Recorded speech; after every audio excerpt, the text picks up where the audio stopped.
विकटोत्कटसुन्दरदन्तिमुखं भुजगेन्द्रसुसर्पगदाभरणं गजनीलगजेन्द्रगणाधिपतिं प्रणतोऽस्मि विनायकहस्तिमुखम्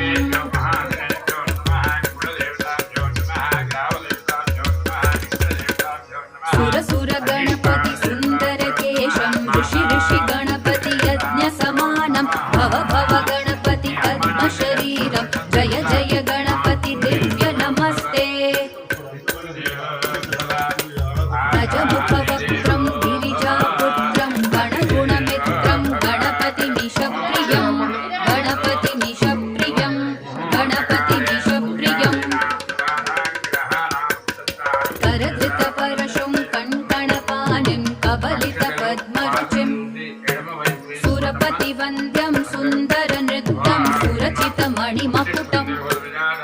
प्रणमत देहं प्रकटिततालं षड्गिरितालमिदं तत्तत् षड्गिरितालमिदं तत्तत् षड्गिरितालमिदं